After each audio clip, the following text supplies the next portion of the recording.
Thank you for attending the lecture by the Center for Livable Cities. My name is Lincoln Lewis. I'm a Senior Assistant Director here at CLC. I'm also a proud member of the American Planning Association, which we'll talk about later, for sure. CLC was jointly established by the Ministry of National Development and the Ministry of Environment and Water Resources in 2008 to distill, create, and share knowledge on livable and sustainable cities. The CLC Lecture Series is one of the platforms through which urban thought leaders share best practices and exchange ideas and experiences. Today's lecture is co-organized by the Singapore Institute of Planners, SIP. The lecture is by Paul Farmer, who was the CEO of the American Planning Association from 2001 to 2014. I've got to know Paul this week through several events with SIP.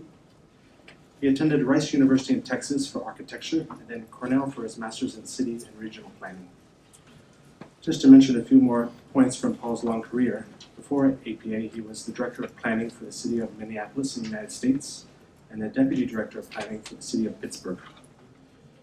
He also was a founding professor of the Department of Urban Planning at the University of Wisconsin-Milwaukee. Paul has done a lot of work within the United States and also outside the United States. For instance, yesterday he was telling us about his work in India very early in his career. The format for today's lecture will start off with a presentation by Mr. Farmer, followed by a Q&A session with the audience. The session will be moderated by Dr. Lee Ka Wee, who is an assistant professor at the National University of Singapore. He is Deputy Director of the Masters in Urban Planning program. Now I'll invite Paul to the stage for his lecture. Thanks so much. My career in planning really began when I was about 16 or 17 years old in my hometown of Shreveport, Louisiana, down a couple of hundred miles from the Gulf of Mexico. And I was in the 11th grade of high school, Jesuit high school in Shreveport. Had been watching my city change around me and kind of wondering why changes were happening, seeing some that looked like they were positive, others that looked like they were very negative. After a play practice in a nearly abandoned warehouse on the riverfront, I discovered on the back shelf of a kid's father's car the master plan for Metropolitan Shreveport. And so there was a sort of magical document that looked like it put into a professional kind of way what I was doing in the back of Latin class when I was redesigning the riverfront and I was changing road patterns around the city and the like. And so my parents recognized that the author's name was familiar to them because he was the cousin of a next door neighbor. So when he was next in town, they had me meet with him and I discovered this wonderful profession called city planning. My dad had always wanted me to be an attorney, however, didn't have a lot of respect for politicians, and so he asked me the question. He said, if you do this city planning thing, aren't you going to work with politicians? I said, well, of course. And my dad looked at me, and I still remember the look on his face. He said, don't do it. But I ignored my dad, went on and made my career in city planning, and I'm really happy that I have. And also at that time, President John Kennedy had just been elected. And just one of the inspirational things that he said, and he said many, during his inaugural address, he said, ask not what your country can do for you, ask what you can do for your country. My generation did not take that as empty political rhetoric. We took it really as guidance on how to live our lives. And a lot of my colleagues and friends went into the Peace Corps and did other kinds of things during that era.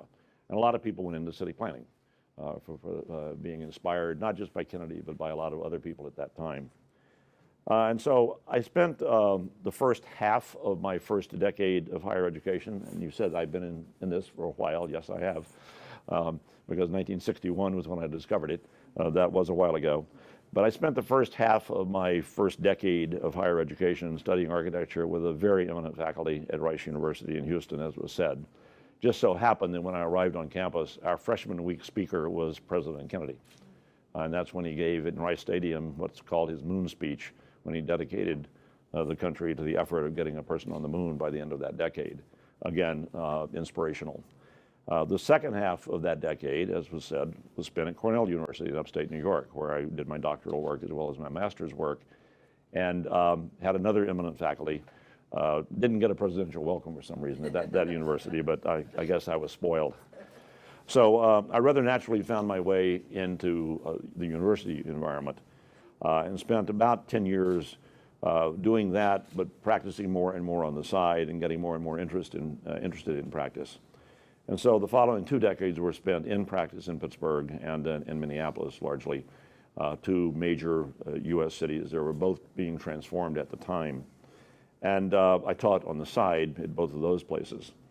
So in 2001, after these 4 decades then in planning, and after that chance encounter with the master plan for Metropolitan Shreveport, I found myself being interviewed for the position as Executive Director and CEO of the American Planning Association and our professional institute, the American Institute of Certified Planners. And I remember being asked what I thought of APA's relatively new tagline at that time, making great communities happen. Not knowing which of the people interviewing me around the table had perhaps been on that committee that came up with that, I was fairly careful in the way I answered. But I did remember telling them if I had been involved, I probably would have said something a little bit more like creating communities of lasting value. Because I think lasting value is what we do as planners and what many of you do, whether you're a planner or some other related professional or discipline. If you're dealing with cities, if you're dealing with communities, if you're dealing with regions, you're looking at the long term. You're not just looking to make a quick buck. There are professions where people do that quite well, if they were being honest. But I think this concept of looking toward the future, trying to create places where generations can prosper, that's what we all do in city planning and related disciplines. I've long believed that this is one of the distinctive aspects of the planning profession, and that we do either create or restore communities that have that characteristic. And if you check the APA website, you'll see that making great communities happen is alive and well at APA, is still the overriding tagline. But we've extended that concept in many, many ways over the years. And a lot of those ways were intended to have conversations about planning and about communities. And so the Great Places in America program is one of those. It may have helped in that interview when they asked me about the tagline that I could point to a course I had created and taught in universities called Great Neighborhoods, Great Streets. And that fit well, obviously, with the tagline, making great communities happen.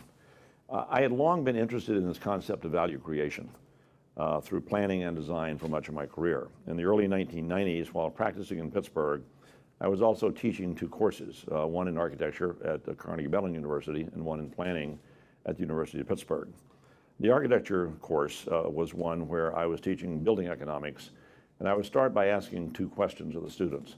How do you create value faster than you create cost?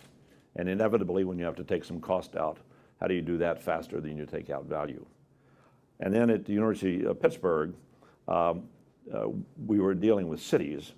And I think that whole value concept relates just as well to neighborhoods and cities, although both the variables and the uncertainty increase exponentially from that of the building environment. That's the nature of planning. During my career, I had also become very interested in the many ways that planners communicate with each other, with elected officials, with citizens, with allied professionals. And so, again, I was kind of struggling with ways to do that better so that we could be more effective at what we were doing. And I think that fit well then when I was hired to be the CEO of APA. And when I was appointed to that position back in very early 2001, I was asked by the board to focus on 2 issues. The growth of membership, because quite frankly, the preceding decade, there had not been much growth, and to focus on telling the planning story, as they described it. That was the phrase they used. I had added education during my interview, not only because I'd come out of the educational environment, but I firmly believe that planners spend their lives educating and being educated. And that with the board agreement, we then added education so that we then started with those 3 kind of focus areas: telling the planning story, growth, and education. I'd been an active member of APA since I was in graduate school at Cornell, and I always believed that members did not really care who was the CEO.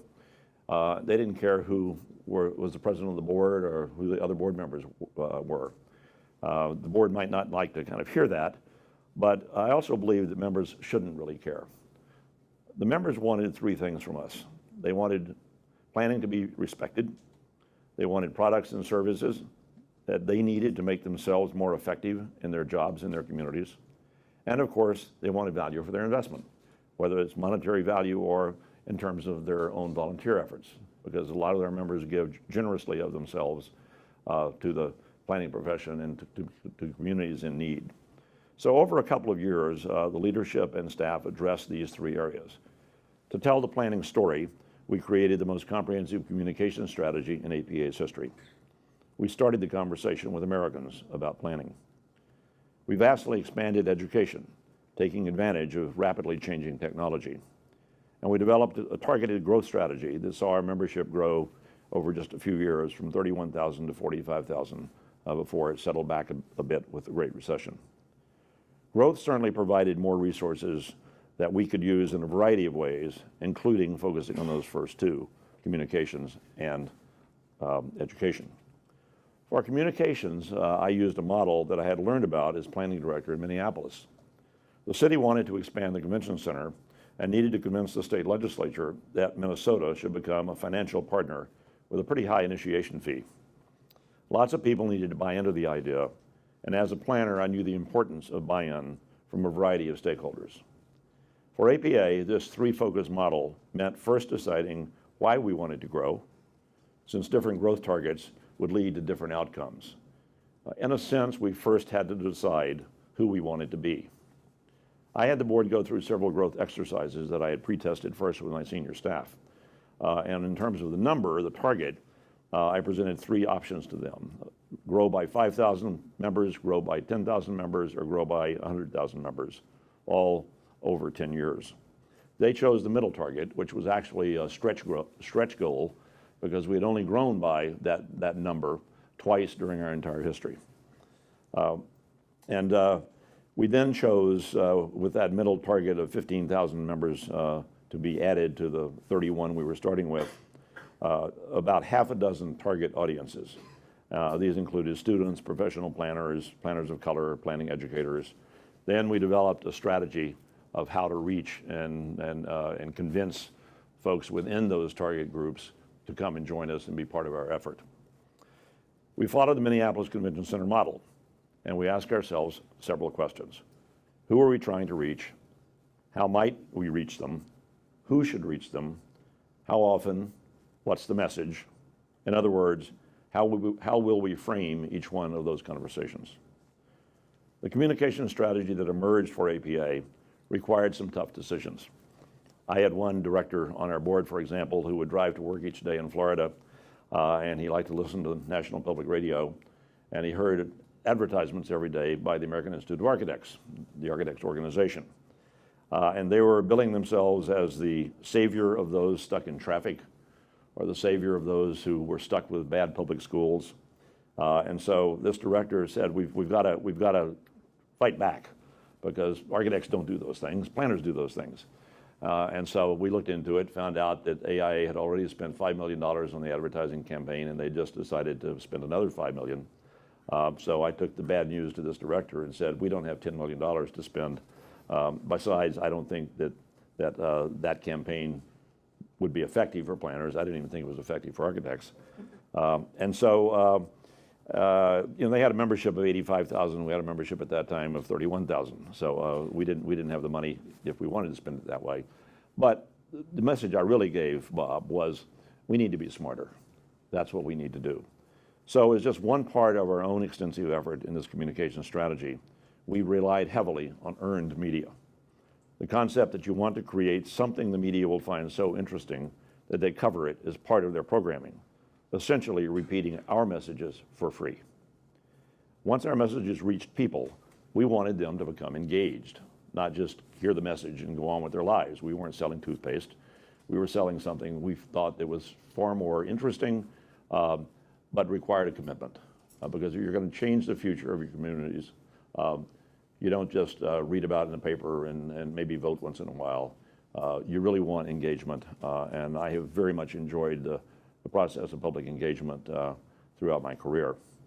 We field tested several messages then among our own members, among groups that we call community influentials, and other groups as well. And I was encouraged, by the way, that one of the several messages that tested well was that planners create communities of lasting value. We also educated our leadership and our members. We had intensive training for our board, our commission, and leaders of our state-based chapters and our topic-based divisions, as they're called. As one example, we put them through videotaped mock interviews and had them critique each other. These were both preceded by training exercises and followed by more of them. We created toolkits that you can still see online, and I will note that most of the tens of thousands of pages of website material on the APA website, planning.org, is free and open to anyone who's not a member. That, again, was a decision by the board as part of communications. This is not something we wanted to hide behind a firewall and say you can get it only if you become a member. So please avail yourselves of much of what's on the website, some of which I'll show you today. Now, in about the third year of this communications program, we were ready to launch our Great Places in America program. A board member chaired a task force of highly accomplished practitioners and educators and worked with staff to create the annual effort. And we made several decisions along the way. One, the program was neither an awards program nor a rating system. Places would receive a designation as a great place. The task force developed the designation criteria that I'll show later on. We would make designations so that every one of our 50 states would have at least one designation during the first 3 years of the program. With 30 designations per year, 10 streets, 10 neighborhoods, and 10 public spaces that were added in the second year. It also gave us the ability to intentionally have designations in each of these 50 states. And let me repeat, because this is critical to understanding this program. This was not an awards program. We had a separate awards program, and that's fine. But this was not an awards program. And it was not a ratings program. An academic wrote a research report on ours, and a pretty good research report, but she kept calling it a ratings program. And we tried to tell everybody we weren't rating anything. We were making designations. This was a designation program that would cause people to stop, think, engage, argue, learn, and hopefully act. Designations would all be announced on the same day every October, National Community Planning Month, which had been designated that as part of our overall communication strategy. What did we want to achieve? The best answer was one in a newspaper article published in the first year of the program. We had designated the North Beach neighborhood in San Francisco as one of the great neighborhoods that year. And the reporter was interviewing me, and he asked me the question, Paul, what did you hope to get out of this? And my answer was very simple, conversations. And that has remained the focus of the program now that's in its second decade. We wanted people to be talking about what makes a place great. We wanted arguments. We wanted arguments that how could we have picked one neighborhood in a city and not picked another neighborhood in that city? People even argued about the boundaries of great neighborhoods that we designated. We had one in Boston where the local community group was threatening not to cooperate with us if we didn't use their boundaries as opposed to the one that we thought was appropriate. We said, we're a private organization, we're using our own boundary, and let them argue.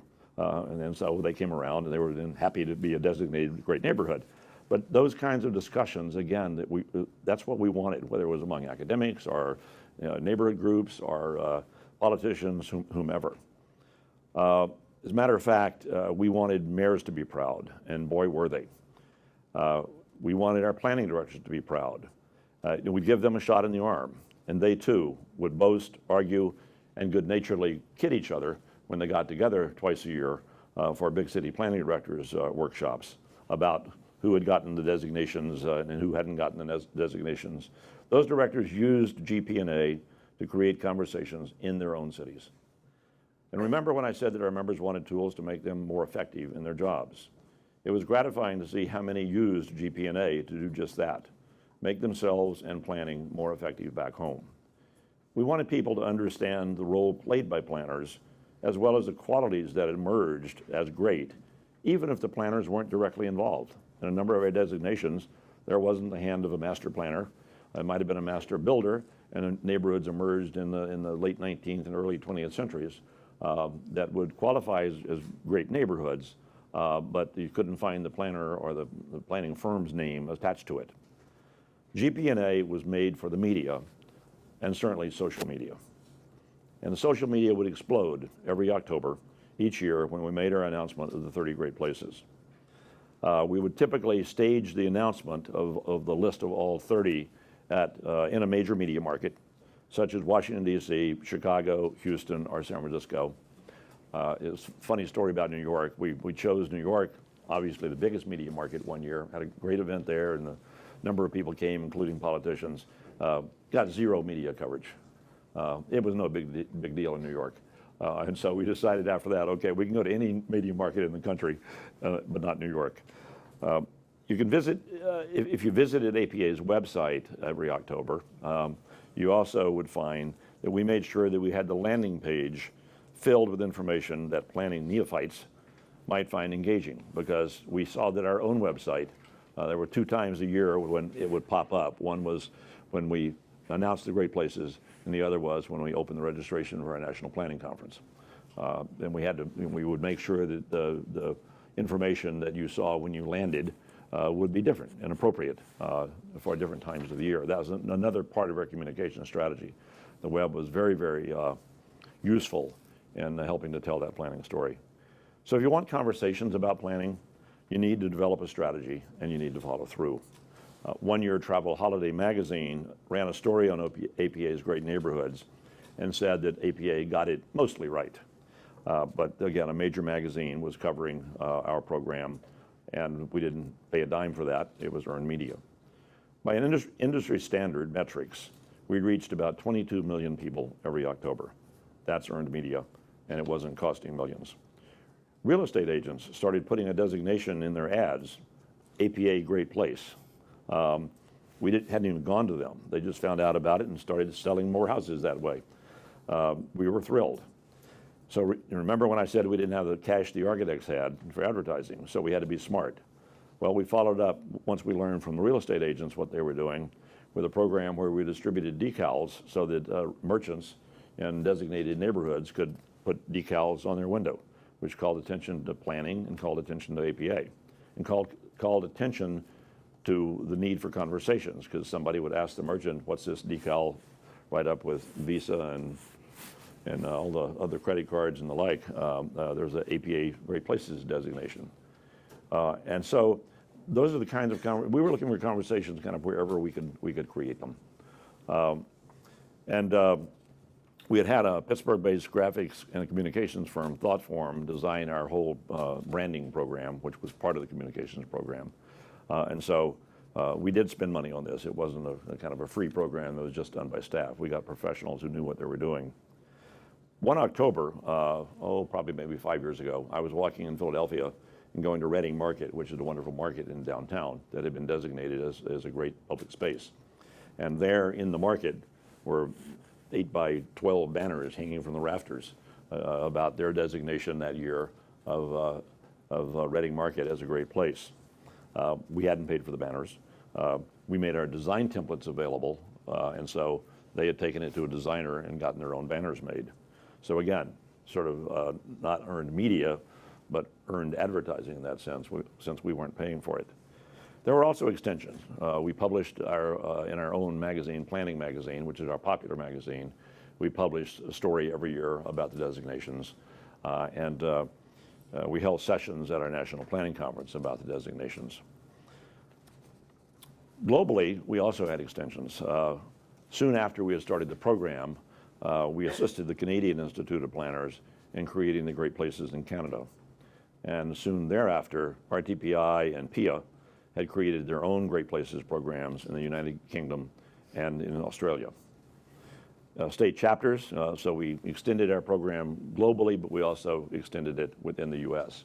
So our states began their own. North Carolina was the first, Great Places in North Carolina, for example.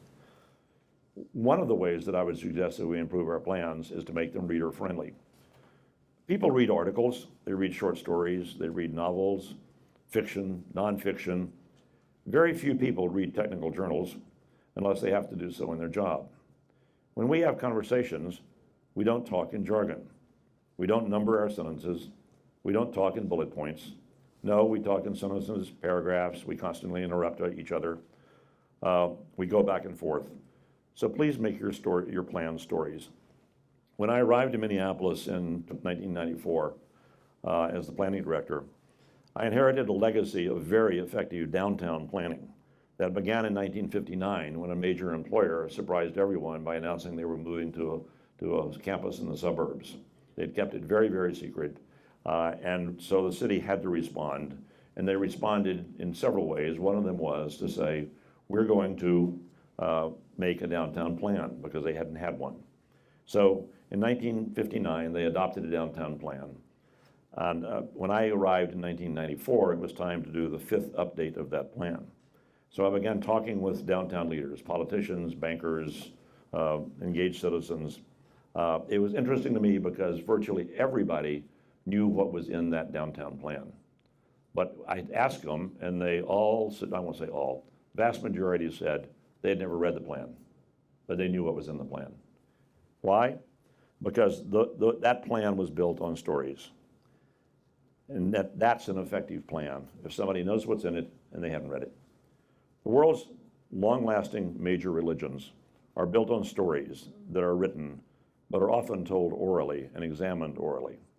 They set norms and they encourage certain behaviors. The 1959 downtown plan for Minneapolis and its updates had successfully encouraged behaviors by many parties. Private buildings have been built with investors knowing that others too would build in mutually beneficial ways. Public investments will be made in a coherent, planned way, not a random, unplanned, unpredictable one. And the result? By 1995, 43% of the city's tax base was in our downtown of less than 1,000 acres. Meanwhile, some neighborhoods in other parts of the city were struggling. They had no plans.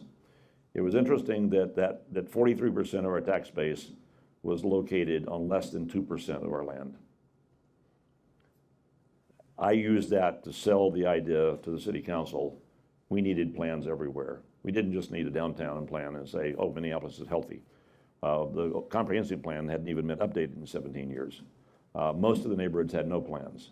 So we started a program to develop a new comprehensive plan to make neighborhood plans in all 81 of our neighborhoods. And we invested in terms of neighborhood improvement work over 20 years. The program was to invest $400 billion. But you only got money in your neighborhood if you had a plan. And then we had a way to help people make those plans. So the downtown had been so successful in this kind of sprawling environment that I used to kid people and say that the only thing stopping urban sprawl in Minneapolis was the Rocky Mountains, and they were 900 miles away. So you had that flat, unrelenting plain. But within that context, the community had invested in a way, private and public, so that over half of all of the new office development had been located right downtown. That was not the case for housing. We were getting almost no housing built in the city. So we also had a program to try to turn that around and go neighborhood by neighborhood, train developers and their architects on how to do urban. Because developers only knew how to do suburban. Architects knew only how to do suburban. So we actually hired people to do all the pre-development work on my staff, so we could then sit down with the developer, and we found out which developers could kind of do urban and which couldn't. And then we started building housing in the city as well. But we also were doing that new comprehensive plan for the city. I told the mayor and council that the Minneapolis plan would be a story-based plan, and it would not exceed 100 pages. They were skeptical. I quickly added it would have 1,000 pages of technical appendices, and they weren't so skeptical. And we met both of those targets. I think the plan was 70 pages, but I think the technical appendices were 1,300. But nobody's going to remember what's in 1,300 pages, but they will remember what's in 70, because I wanted to get the city on the same footing as the downtown in terms of making that story so memorable that people would know what the driving features were of the Minneapolis plan. In having broad-based public engagement in preparing our plans, I reject the use of technical jargon. I don't like using goals and objectives, for example, in public engagement. Nobody gets up in the morning and thinks through their list of goals for the day. Okay, they know they're going to go to work, they're going to go to school, maybe they'll have a meal or two and see some friends. But certainly at night when they're going to bed after brushing their teeth, they don't say, whoops, let me see how I did with my measurable objectives for the day. Doesn't happen. So I prefer conversations, and we started our Minneapolis plan engagement effort with a day-long engagement workshop. The activities in the morning centered around likes and dislikes, not goals and objectives. Everyone knows what they like and what they don't like. You get gut reactions, you get honest reactions. And they know how to express themselves.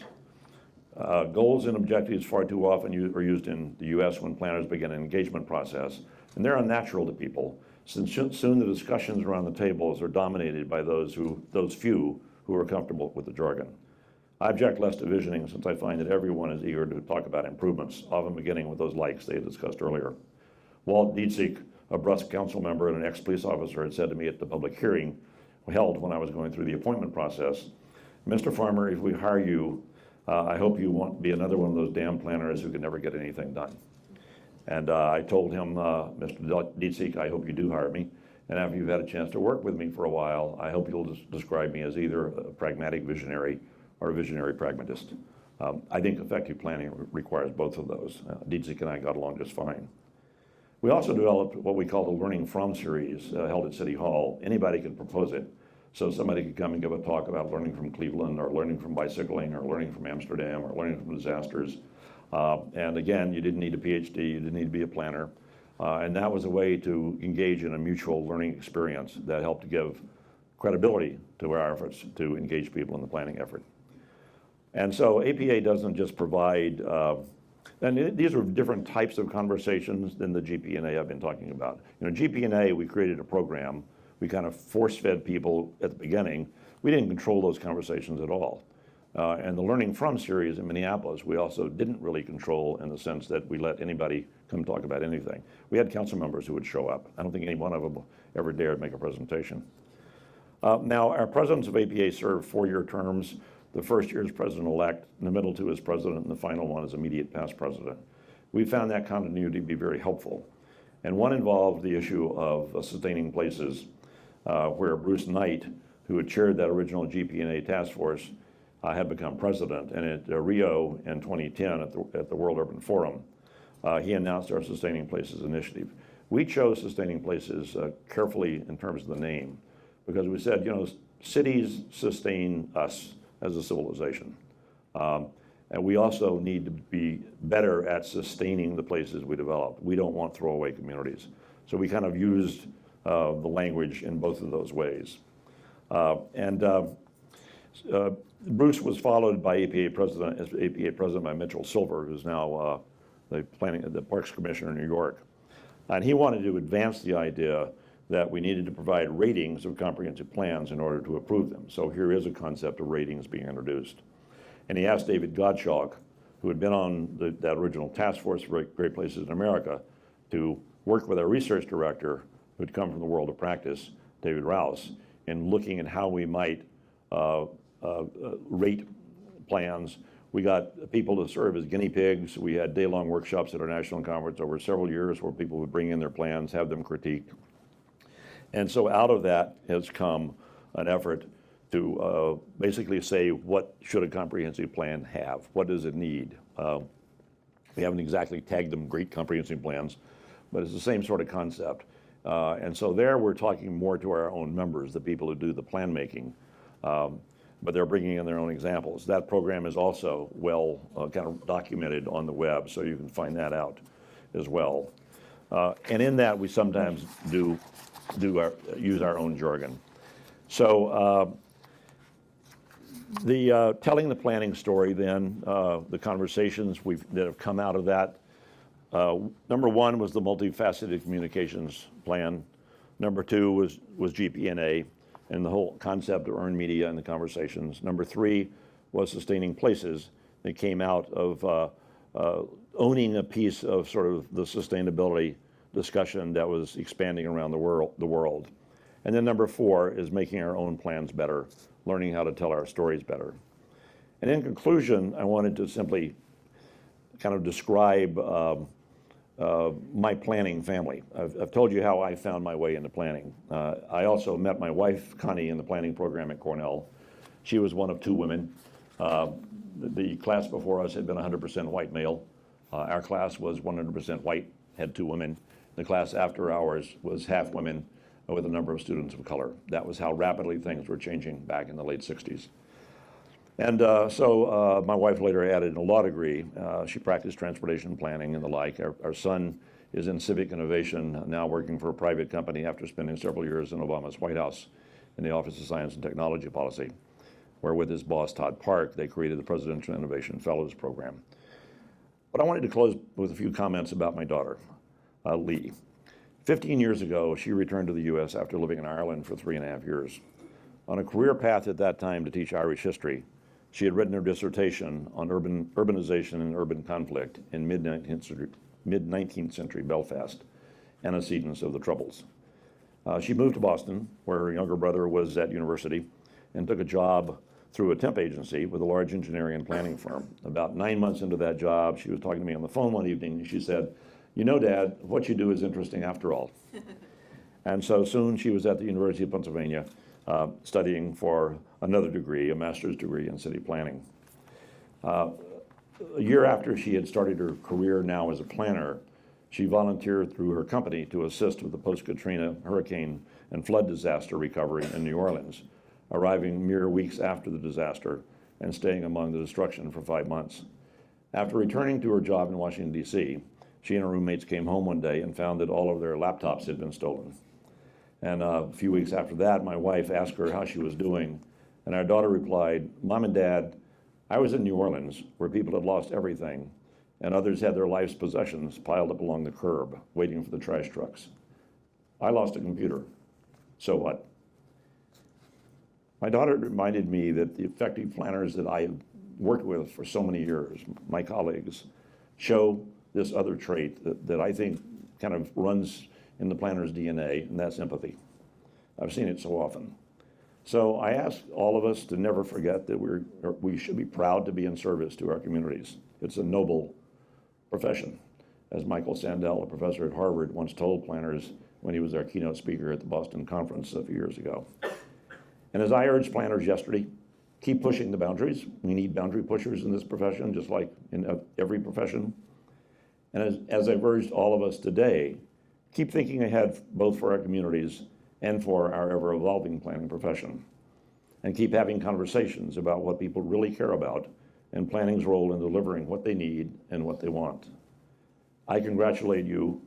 Your work in planning or public administration or other related disciplines is very important. It's often difficult, inspiring every day around the world. Our communities need you, and our world needs you. And I really thank you for giving me the privilege today to share these ideas. Thank you.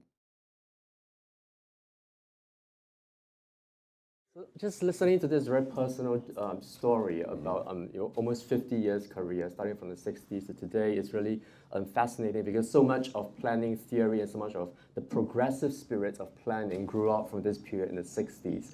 And as I went to school in the States and I'm teaching in the NUS now and always return to the 60s to explain why planning is the way it is, right? Not just in the States, but also in various parts of the world. And the normative values of diversity, of tolerance, of difference, they were all formulated in that very heady period of the 60s.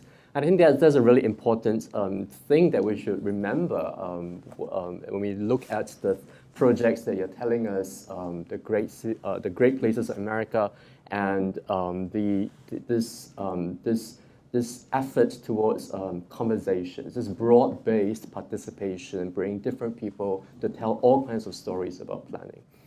So I think that is a really good way to start maybe a different kind of conversation here with everybody here in the audience.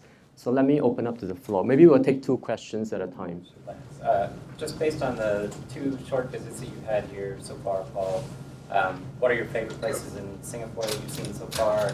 And how would they compare to what or can they compare to what you've seen elsewhere? Well, I grew up walking in the cities. My dad had the car all day, so my mom taught me how to walk. And so one of the things I did last time And a bit of free time that I had was to walk to a couple of districts, and those are two of the favorite things. One was the Arab district that I walked through, and as I approached that for my first time, it happened to be when the call for prayer was occurring. So it was not only the kind of visual experience, but the audio was as well. That was memorable. And then you mentioned that I had worked in India way back at the start of my career, and that was an incredible experience for a young planner.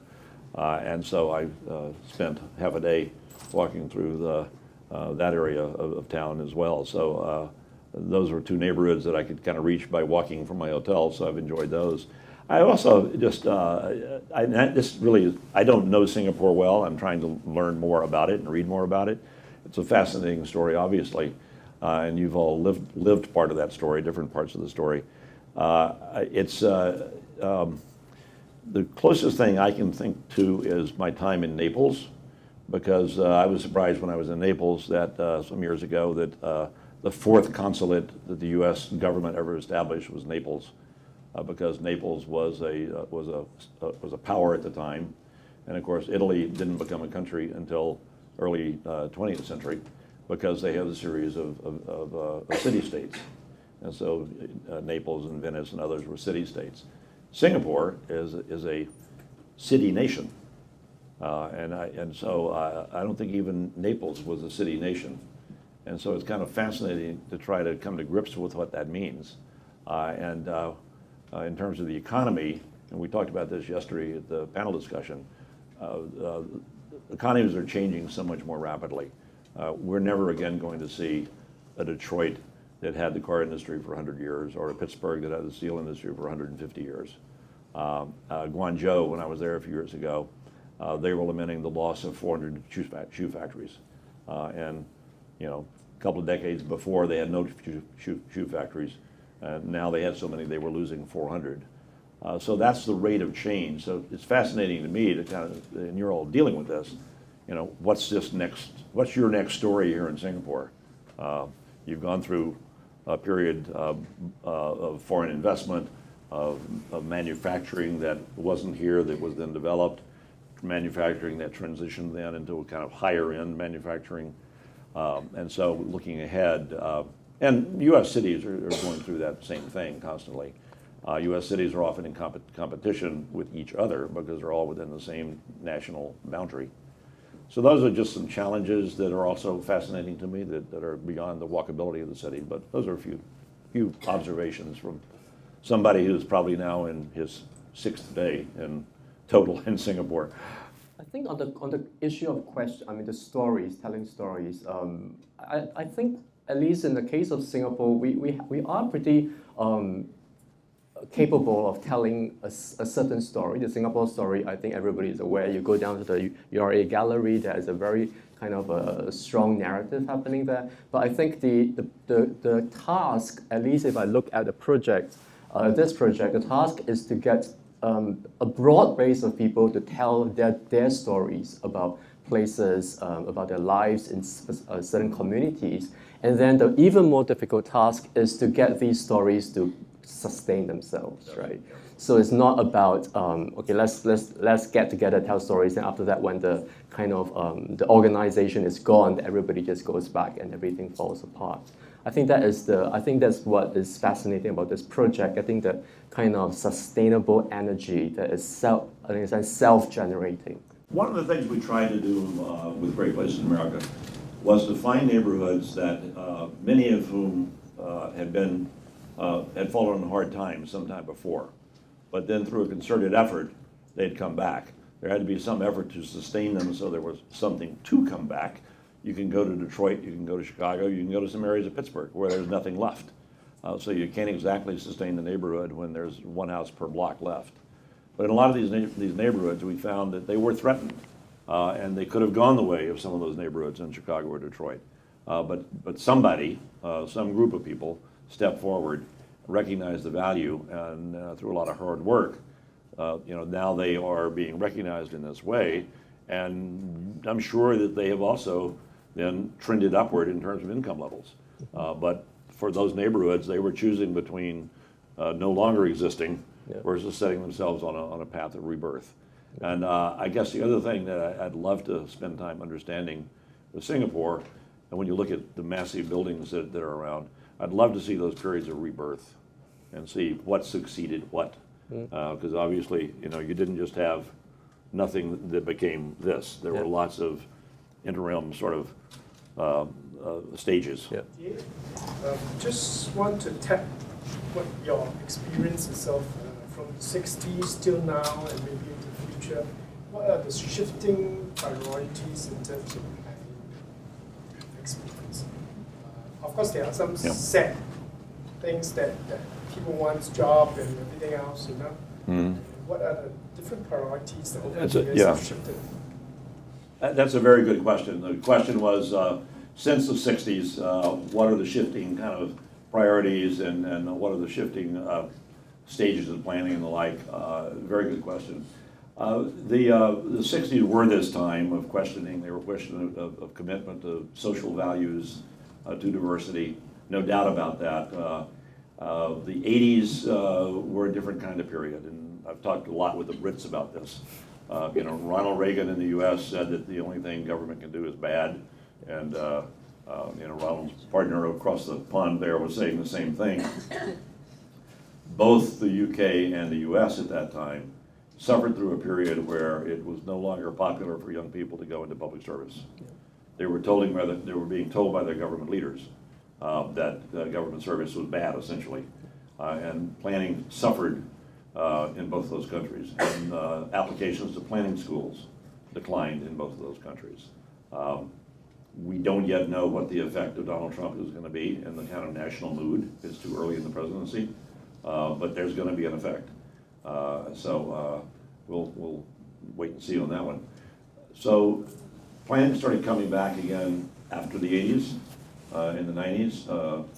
And it was interesting then that it was, I think, more of a blend of environmental motivation. People were worried more about the future of the globe, and they were worried about more about clean water and clean air and the like around the country. By that time, we had done a reasonably good job in the U.S. of cleaning up the air and cleaning up the water.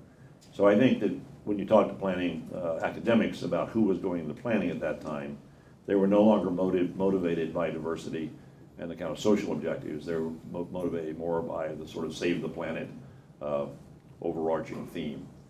And even here in this new millennium, I think we've seen a couple of shifts in planning. Sustainability and resilience have certainly become words that are used in planning communities. I gave a UN talk in about '05 where I characterized myself as a sustainability skeptic, and I got people's attention because you weren't supposed to say that back then. I explained that I wasn't a skeptic about the need for sustainability. I was skeptical that we were ever going to move in a meaningful way towards sustainability because I didn't think that we had a common language. I drove down the turnpike in Pennsylvania and there were billboards saying, "Clean coal, America's sustainable energy future." Well, that's not exactly anybody else's idea of sustainability.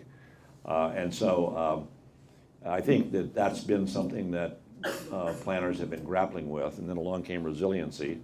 I've actually heard debates about whether sustainability is overarching and resilience is under that, or resilience is overarching, or sustainability is under that. These are not conversations going on at breakfast tables around America. Glad for planners to have them, but don't take those out in the public or you'll see everybody leaving the room. That's what I mean about having conversations that people are ready to have about issues that really that concern them. I don't know if that answers your questions at all, but those are some of the themes that I've seen change over the years. What do you think the future is like? Always this question to a planner, you're a futurist, right? You know, I think there are several things that are here to stay. I think global acceptance of climate change is here to stay. We can have some naysayers, and we see the politics of that. We see the folks in the U.S. are kind of buying the client deniers spiel right now, but that's not happening around the world. I think public engagement is here to stay. I've done reasonable amount of work in China. And I was saying that in Kunming, I gave a 4-hour lecture once when the mayor asked me to do that and ordered his top 200 lieutenants to come. And after the lecture was over and a Q&A started, a question came from the audience, Mr. Farmer, it sounds as though you said that you do public engagement before the plan is adopted. Surely we misunderstood you. And I explained that no, there was no misunderstanding. That is what I was saying that we increasingly do. And the questioner followed up with one that was translated loosely as, why on earth would you do that? And so, because we saw a lot of that in China when we were working there, of these wonderful models that be put into a hall and then nobody would show up. And people would say, well, we got this wonderful model, why isn't this room filled? Was because, people are not going to react well to ask to come look at something they've had no involvement in. So this is a part of the conversations. We work really hard to get planning. The planning profession worldwide is really tiny. We are planners no matter what country you go to. We're tiny compared to lawyers and doctors and everybody else. And so if we want to spread the word about what planning can achieve, and we want truly to be influential in kind of helping people make better judgments about their communities, we need broad participation. So I think engagement is here to stay.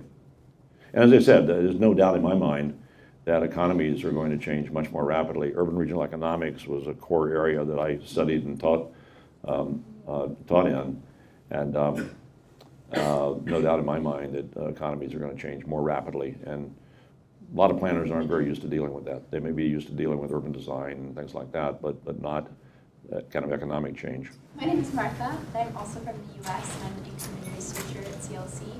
And I wanted to go back to how you started your talk with the issue of value creation, which really resonated with me because I think that is a main goal for many planners. And with the great places in America, I wanted to ask about the priority or the balance in priorities between creating value versus identifying places that already have this sort of value. And you mentioned that many places were so proud of the designation, hanging up the banners, right, realtors being proud that they were a great place. What about places that don't really realize that they're a great place yet, or don't have that sense of pride? Was that worked into the program at all? How do you get these places to become great places? Right. Hi, Janice from LND. I just wanted to check with you. Sometimes in plans, right, we get this question from bosses, how do you make your plans robust? Right. So I just wanted to find out more from this perspective. And the second question I have is, do you find that sometimes planners, we get like paralysis by analysis? So, Thank you. One of my professors at Cornell was fond of saying that a saving grace of planners was that they're willing to make decisions with no information. Yeah. And the opposite of paralysis by analysis. I'll try to answer both of these. The issue of communities that we can't designate every community, and so what are we providing to communities that are not yet great or might be? I think one of the wonderful things about our state chapters picking up on this program and on their own, we worked with North Carolina. They were the first ones who came to us, so we kind of helped them figure out what a state might do. They can reach many more communities than we can reach nationally. So that's one of the answers of the way the program is now being used. I would hope if some universities pick up on the program, universities also, we've got 85 or so accredited institutions of the grant planning degrees in the US and many others that are not accredited. A lot of them have all sorts of studios and student work out in neighborhoods. So we're hoping also that might reach people who are having those conversations. And one of the points of Great Places was to try to figure out what you can learn that you could use. So the media attention is good in that regard. That if people can find out that there's something in Dallas that they might replicate in El Paso, Texas, something like that. That was another point of the program, was try to get some information out there. As I said, we put modest amount of information up on the web about these communities and with social media and the like. we're hoping the word will spread. So that's one of the things we do there. On the other question of analysis, Andy Altman, who was planning director of Washington, D.C., and was brought in by the mayor to rebuild the planning function, MIT grad, he was given a whole bunch of new planning positions. And he tells a story that he started hiring people from MIT and Harvard and Cornell, 3 of the top planning schools, certainly in the eastern U.S. And he soon found he had to mix the young planners from those places, because if he put just a Harvard team together, no matter what problem he gave them, the answer was better design. If he put the Cornell people together, no matter what the problem was, the answer was more participation. And if he put all MIT people together, the answer was, we can't do anything without more analysis. And so I think that part of the answer is balancing the efforts and making sure that a team you have doesn't sort of get groupthink. That would be one of the things that I always tried to do as a planning director, to make sure that I was getting diverse opinions from my own staff. So that would be one strategy. I think that's very true. I mean, if you ask a Berkeley grad what to do, they just say, just go out to the streets and march. I mean, that seems to be the common answer. I think, I mean, I just want to respond to that question about changing priorities. And I think, when today, stepping into the new millennium, of course, environmental sustainability and all those issues have come to the fore. But I think the question of inequality and equity is very much on the table as well. I mean, we're looking at unprecedented global inequality problems. And so, we're planners once again have to deal with those problems of inequality. And the constant, the awareness of gentrification is precisely this struggle to deal with inequalities, especially in the global cities, isn't it? That's a great point. Inequality is back. Inequality in the U.S. is awful these days. It's been growing since the 1970s, and it's been kind of growing under the radar. Now it's burst forward, and we've got Gini coefficients that are just unbelievable these days. And I think that Singapore and the U.S. are 2 of the worst in the world in terms of the advanced economies on that. So we're in this together, and not exactly proud of sharing that kind of stage together. First, a book. If you want to kind of read more about the 1960s, Gail Collins wrote a book about 5 years ago. She's a wonderful columnist for the New York Times, and she wrote a book called When Everything Changed. As soon as it came out, my wife and I gave it to our daughter because we wanted her to understand what her mother had gone through in terms of that period of the world. Also, in terms of the question about what we're dealing with. I had a professor, my doctoral advisor, Barclay Jones, a brilliant professor at Cornell. He would always tell students that often when we got out into practice, we would be faced with a choice. We could either select to address problems that we could solve, or we could address problems that were important. And then with a twinkle in his eye, he would say, if you make the right decisions, if you use your Cornell education right, you'll sometimes be involved in solving important problems. But I think that we as planners too often address problems we can solve. New urbanism started with a good heart. I think that there has been enormous amounts of time wasted on something that doesn't matter, quite frankly. And that would be my biggest example of an effort that went wrong because they got into formulaic answers and not addressing some of the very real problems. If you look at the Charter of New Urbanism, there's some good things in there in terms of what they said needed to be addressed. If you look at the way it's been practiced around the world, very little attention is addressed to some of those kinds of things. So I think that we just, as a profession, let's don't go down these roads where they might be interesting, maybe you can get contracts, but are you addressing really the problems that are meaningful in your communities? How do you make sure that the conversations that people talk about are heard by the planners? Heard by the planners. Okay. Heard by the planners? Yeah. Well, yeah, again, a great question. You know, conversations are wonderful, but you got to be listening. And that's something where I think SIP, for example, can play a role in that. I think APA played a role in that. Offices can play a role in that. When I was in practice, we tried to have conversations about what our planners were hearing. We did a lot of neighborhood planning work in both Pittsburgh and in Minneapolis. And so we had people kind of out of the neighborhoods constantly. And we wanted to hear everybody to have those conversations of what they were hearing. And so we would interject things like ethics codes, for example, as well. There are topics there that we would put on the table for conversation. That would we would hear things, and then we would bring other ideas to the table. So I would hope that offices are run so that there are those kinds of gatherings that, and if they're not gatherings in the office environment, going out and having a drink together afterwards or something like that. When I went to Minnesota, there had been a cadre of young planners brought in by my predecessor, and so that was, you know, one of the ways that they were trying to deal with their young careers and the like. And they asked, you know, kind of tentatively, "Gee, you know, as director, would you come out sometimes?" I said, "Of course." So I think that those are some of the ideas to keep those alive.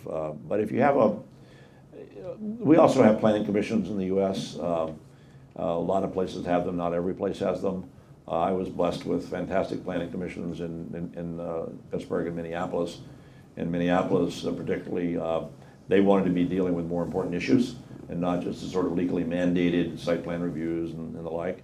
And so I worked with the president of the Planning Commission, Ron McKinley, and Ron was a great guy. He was full-blooded American Indian with the name of McKinley.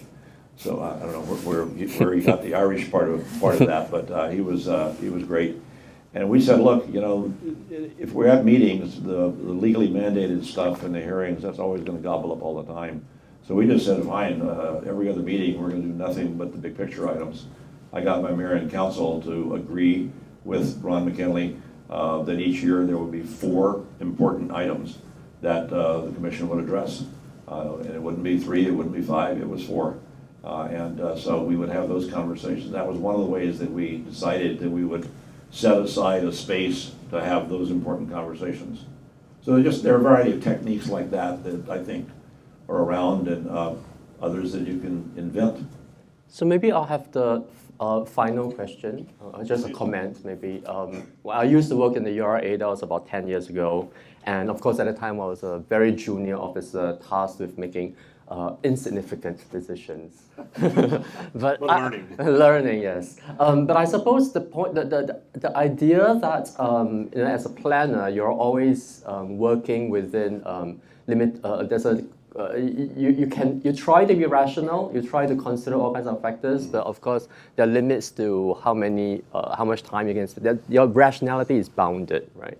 And you have to make some kinds of leaps into the future, and you cannot pretend to be absolutely technocratic and pretend that you've considered all factors, so on and so forth. And I think what you said right at the beginning about how planners have a different sense of time, and I think that's very important, that planners think in terms of 20, 30 years, or even longer. That is our horizon, and we're looking at things of lasting value. We're not looking at the financial cycles, or we're not looking at the life cycle, when the next building is going to be built, that kind of stuff. And again, when I left the URA, the ex-chief planner, the previous CEO, Mrs. Chong Kun Hien, said something about, she thought that, for Singaporeans who want to make an impact for the next generation, being a planner in URA is a great way to do it. Right? To plan Marina Bay for the next generation. It's almost like creating a gift for the next generation. And I look back on the things we've done and in my own work. And I was in Pittsburgh, I moved there in 1980. I'd been teaching urban regional economics. And the first thing that happened was the steel industry collapsed and we lost 200,000 jobs out of 1 million. Those were Depression era numbers. And it was sort of up to the planning department to help organize the response. we didn't have all the answers, obviously. We had to get the universities, the corporate leaders and the like together. But I had no idea going in 1980 that I would be involved in transforming the economy of a major U.S. city. But you know, things happen, and we had to do it, and we stepped up. I had a great economic planner, Steve Branca, who kind of led that whole effort, and he was a young planner, as a matter of fact. And in Minneapolis, when we did this comprehensive plan I talked about, Monique McKenzie, I let my staff do a competition about who was going to write the plan, and they could each make proposals to me, and 7 of them chose to make proposals, and I chose the one by Monique McKenzie. I think she'd been out of school 14 months, and brilliant planner. So I think that you look at things, you look at islands you'd redeveloped, you look at light rail you built, you look at a lot of things that are around, and you know are going to be then useful to communities. That whole idea of creating areas where the possibilities for people to prosper in the future. That's something that planners do. And so it's a very fulfilling career. It doesn't mean that every day you're doing that. There's all the nitty-gritty of, you know, I've overseen far more traffic studies than I ever wanted to. But it's one of the things you do, you know, and I've looked at more site plan reviews for gas stations than I ever wanted to. So that's part of what you do. You're not doing kind of, you know, brilliant, massive transformation work every day of your career. But kind of collectively as a profession and related professions, you're making a big difference. I really hope, Paul, you come to Singapore more often and, you know, learn more about this city and also share your knowledge with us. Maybe what I always tell my students and what I always tell people overseas who are interested in the planning of Singapore, understanding the urban transformation of Singapore, I always leave them with one tidbit, which I think is a very good way of understanding why Singapore is the way it is in terms of its urban transformation. And that, again, we have to go back to the 1960s. And if you speak to the senior civil servants today, if you look at the records in the 1960s, you realize that in the 1960s, what Singapore was trying to do, I mean, Singapore was basically an experiment in socialism that works, right? That is what the whole experiment was. They're trying to create socialism that works. So today, if we cross Kandayanalo Road over from URA Center, you cross the road to Maxwell Food Market, or if you cross the other road to Kreta Aya Public Housing, you are crossing the historical line. The historical line to make a kind of socialism that works. All right, thank you.